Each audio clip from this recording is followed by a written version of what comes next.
ഈശോയിൽ എത്രയും പ്രിയപ്പെട്ടവരെ, പ്രിയപ്പെട്ട സഹോദരി സഹോദരന്മാരെ, നമ്മുടെ ശ്രദ്ധ ഇന്ന് പ്രഭാഷകന്റെ പുസ്തകത്തിലെ ഒരു ചെറിയ വാക്യത്തിലേക്കാണ്. പ്രഭാഷകൻ 44:16. ഹെനോക്ക് കർത്താവിനെ പ്രസാദിപ്പിക്കുകയും എടുക്കപ്പെടുകയും ചെയ്തു.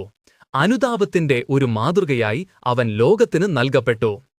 ഈ ഒരു വാക്യം ചുരുങ്ങിയ വാക്കുകളിൽ വലിയൊരു ജീവിത സന്ദേശം ഒളിപ്പിച്ചുവച്ചിരിക്കുന്നു. 1.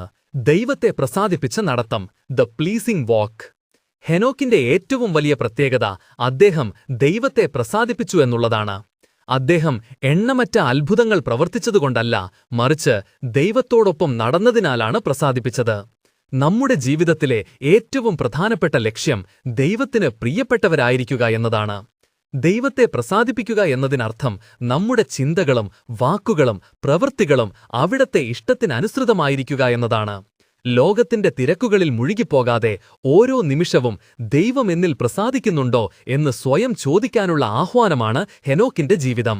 2. എടുക്കപ്പെട്ടതിന്റെ അർത്ഥം, ദ മീനിംഗ് ഓഫ് ട്രാൻസ്ലേഷൻ. ഹെനോക്കിനെ ദൈവം എടുത്തു എന്ന പ്രയോഗം കേവലം ഒരു അത്ഭുത സംഭവമല്ല, അത് ഒരു വലിയ വാഗ്ദാനത്തിന്റെ പ്രതീകമാണ്. ദൈവത്തെ പ്രസാദിപ്പിച്ചുകൊണ്ട് ജീവിക്കുന്നവർക്ക് ഈ ലോകം മാത്രമല്ല, നിത്യതയും അവകാശമുണ്ട്.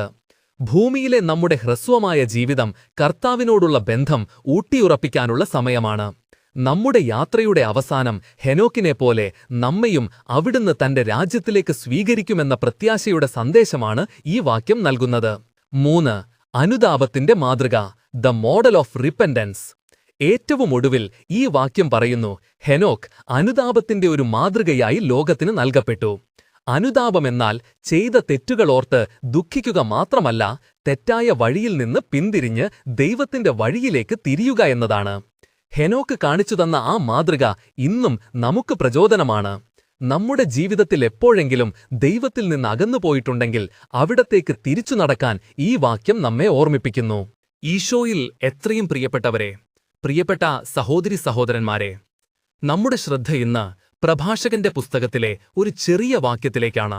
പ്രഭാഷകൻ 44:16. ഹെനോക്ക് കർത്താവിനെ പ്രസാദിപ്പിക്കുകയും എടുക്കപ്പെടുകയും ചെയ്തു. അനുതാപത്തിന്റെ ഒരു മാതൃകയായി അവൻ ലോകത്തിന് നൽകപ്പെട്ടു. ഈ ഒരു വാക്യം ചുരുങ്ങിയ വാക്കുകളിൽ വലിയൊരു ജീവിത സന്ദേശം ഒളിപ്പിച്ചുവച്ചിരിക്കുന്നു. 1. ദൈവത്തെ പ്രസാദിപ്പിച്ച നടത്തം, ദ പ്ലീസിംഗ് വാക്ക്. ഹെനോക്കിന്റെ ഏറ്റവും വലിയ പ്രത്യേകത അദ്ദേഹം ദൈവത്തെ പ്രസാദിപ്പിച്ചു എന്നുള്ളതാണ്. അദ്ദേഹം എണ്ണമറ്റ അത്ഭുതങ്ങൾ പ്രവർത്തിച്ചതുകൊണ്ടല്ല, മറിച്ച് ദൈവത്തോടൊപ്പം നടന്നതിനാലാണ് പ്രസാദിപ്പിച്ചത്. നമ്മുടെ ജീവിതത്തിലെ ഏറ്റവും പ്രധാനപ്പെട്ട ലക്ഷ്യം ദൈവത്തെ